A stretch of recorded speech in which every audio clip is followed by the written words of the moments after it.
Hey friend, it's me Lauren here. I'm your Usborne book consultant lady. I'm new at this, totally new at it. And I'm still learning.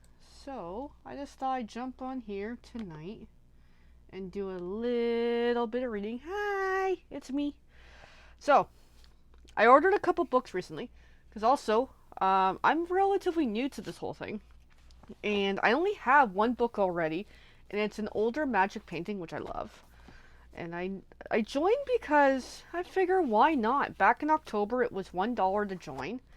And so recently I finally made an order and here's what I picked up. Let's see if I can figure this out. These are the books I ordered. I got Shadow Chasers, Write Your Own Adventure Stories, Step by Step Drawing Horses and Ponies, and Word Searches. These two were in the clearance. These two were what I was after because I was shopping for one of my nephews because I felt like it. Alright, let me get used to doing this. I'm also using a new toy because I have a little stream deck in the background. But the main book I wanted to talk about tonight is just one book. We'll look at the other ones another day. Is this Choose Your Own Story. I mean, look how thick this is. I didn't know how thick this was going to be until I got it. There is, how many pages in here is there? Over 400 pages. See, 433 at the top. Wow. Alright, so I want to try reading this. Okay, so what's it say in the back? Let me look at the front. Choose Your Own Story, Shadow Chaser, Simon Tudhope. Illustrated by Tom Knight. This could be interesting. Anyway. Choose Your Own Story, Shadow Chaser. The shadows are coming and only you can stop them. In this magically illustrated adventure, every choice is yours, and your survival depends upon the decisions you make. Who to fight, who to trust. In a book where nothing is as it seems, even the pictures hold secrets that must be unlocked. Ooh. Okay.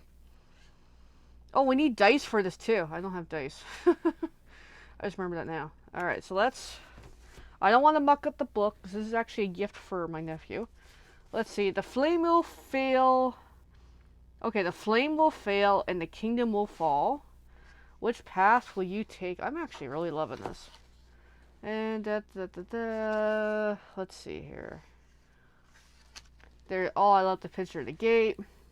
Dark forces are at work in the kingdom of Arkandale. People are disappearing from the border towns, where strange figures move through the hushed streets.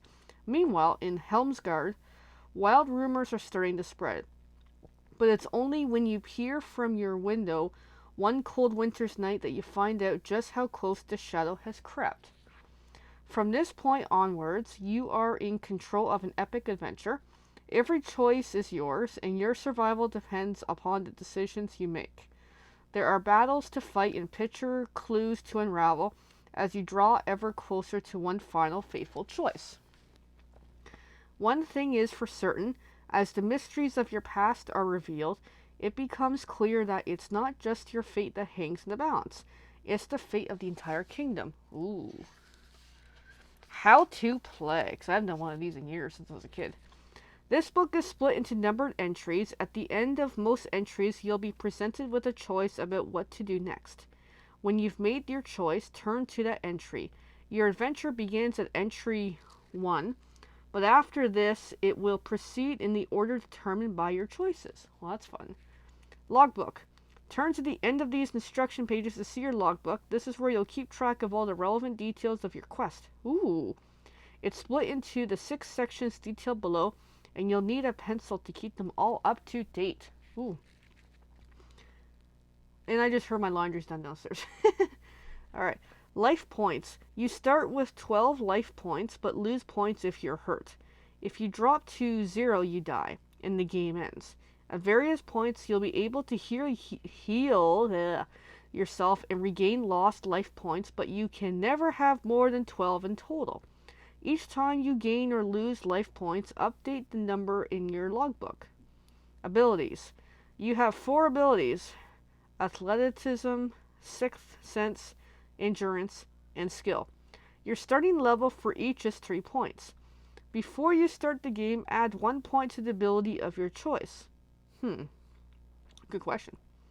At various moments in your quest, you will gain more ability points. It's up to you which abilities to upgrade. If you receive more than one ability point at the same time, you can add them all to the same ability or spread them across different abilities.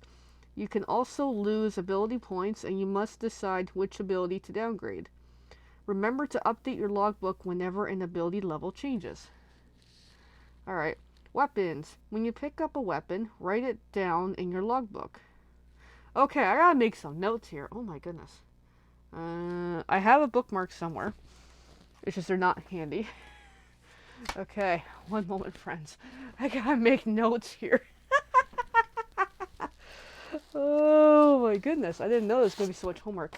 Because I'm thinking I might read this for a while until I gift it to my nephew. Alright. Because I'm thinking of doing a weekly reading series with you.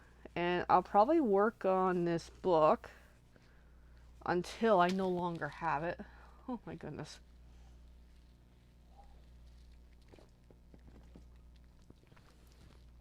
Alright. Let's go back. Review the rules. Alright. Logbook to keep track of relevant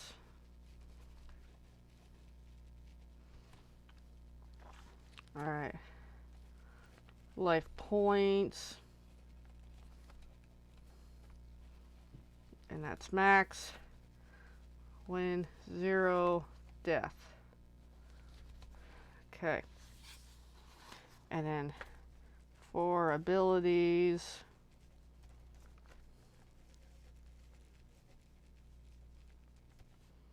of course my spelling might be not great.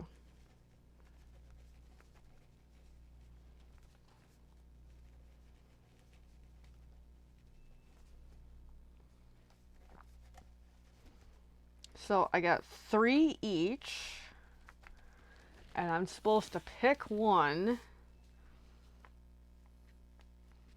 I'll make that a 4. And then and you can only have okay, that's pretty good. Weapons. When you pick up a weapon, write down your weapon. Oh my goodness.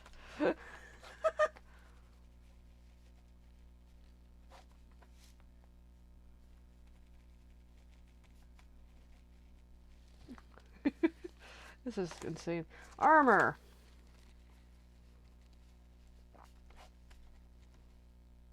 Write down. It's quite interactive, eh? You know. Items. Okay, I should read here. When you pick up a weapon, write it down in your logbook. If the weapon has a special ability, make note of it in the same box. Armor.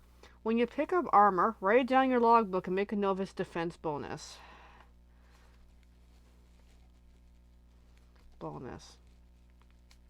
Items.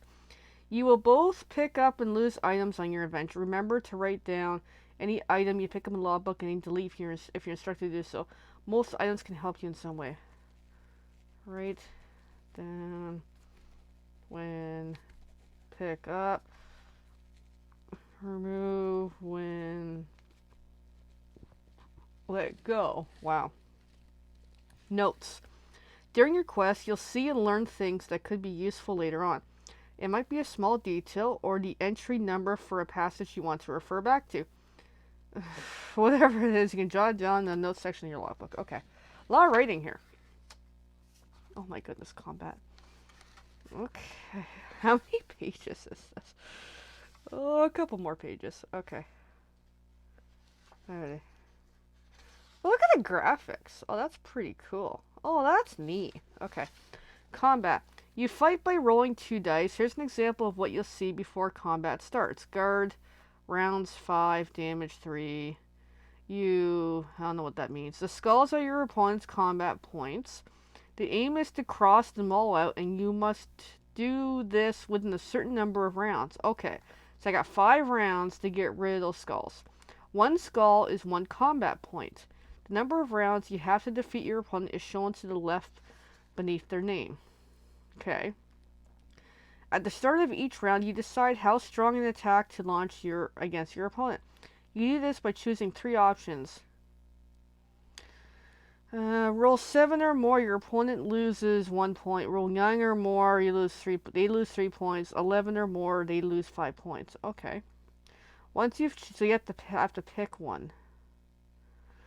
Once I've chosen, roll 2 dice. Remember, if you choose to roll 7 or more, but actually roll a 10, you only score these points of 7 or more. Okay. So I have to pick one and stick to it. I might cheat. The more combat points you aim for, the lower your chances of success. But you only have a limited number of rounds in which to cross out your opponent's combat points. If you fail to do so, you must turn to the defeat entry. Remember, defeat does not necessarily mean death. Okay, so if I go roll 11 or more, it's harder to win versus 7 or more. Every time you fail to match your chosen roll, you must cross out 1 or more of your life points. So that's that. Oh, so that's 1, 2, 3, 4, 5, 6, 7, 8, 9, 10, 11, 12. Those are my lives. Okay. There are flames beneath your heading. 1 flame is 1 life point. To find out how many to cross out, look at your opponent's damage rating, which is shown at the right beneath their name. So they have damage 3. If your life points are reduced to 0 at any point in the combat, you are dead and your adventure is over. Okay. So if they damage, I get lose 3, I guess. Before the fight starts, check your logbook to see how many life points you have, then turn back to the combat entry and cross out any flames needed to show the correct amount. So when I start, if I only have 10 life points, I have to make sure it's only 10. Once the fight is over, update your logbook if you lost any life points. During the fight, use your armor bonus after each unsuccessful roll. Okay, cool. This bonus is described in the text when you pick up the item. Oh my goodness. Oh, this is a novel in itself.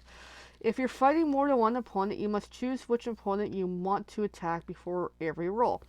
You don't have to defeat one opponent before moving on to the next, but you must defeat all your opponents before turning to the victory entry. For a step-by-step example of how combat works, turn to the back of the book. Okay, well, that's useful. Next page. Picture puzzles. There are 12 picture puzzles, but which ones you encounter will depend on the choices you make on your journey. If you solve a puzzle correctly, it will reveal an entry number to turn to. If you can't solve the puzzle, you'll be given a different entry number. But don't give up too soon, or your quest could come to an unhappy end. So if you don't have quick links, if you don't have 2 dice for the combat, you can use an online dice roller instead. For links to an online dice roller and also to print out extra copies of the logbook. Ooh, we got links here if we need more infos. Okay, and there's a creepy tree, and there's a logbook. Okay, so there's the life points, our points for our senses, our weapons, armor, items, notes. Okay, well that's useful. I don't want to mark up my friend's book here. Okay, so let's play one round here. Now that we finally read the rules. Alright, for a moment you think that you've dreamt it, the cry that tears the night in two and jolts you from your sleep.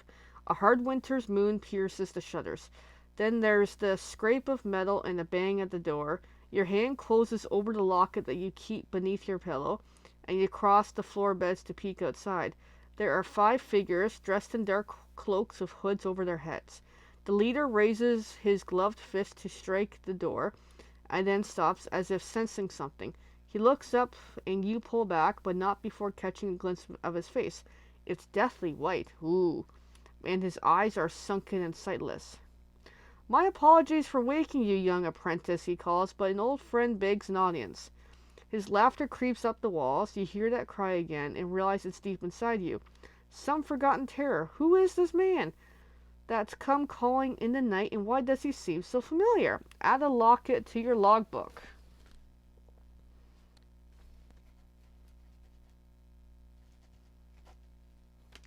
If you wish to open the door and ask him yourself, there's that page. If you wish to buy some time and calm down from the window. If you want to escape into the alley beneath the workshop, here's the page. Okay. I know. Well, young apprentice. I'm gonna open the door. 276.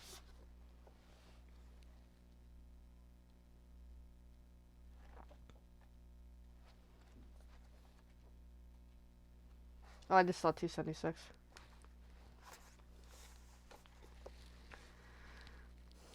You reason that you've done nothing wrong and therefore have nothing to fear. There will be a perfectly reasonable explanation for all this, you tell yourself, as you climb down the ladder from the platform where you sleep. In fact, it's probably a setup by your friends trying to scare you because they know old Joe is away. He's the carpenter who's raised you as his own. Yes, that must be it. You grin as you unbolt the door, and then you meet those sightless eyes that somehow seem to see more than yours ever could, and your grin freezes in place. Two of the hooded figures pin your arms behind your back. Ooh. So, Rowan, the man sighs, almost sadly. After all this, you answer the door like a common servant. His voice hardens. Tie him! You are bound and gagged, and a sack is pulled over your head. That same festering laugh seems to creep up from all sides as you're carried away from your home, turning 94. Ooh. Alright, so I'm going to write down. That way I know where I'm at. And that's it for reading time.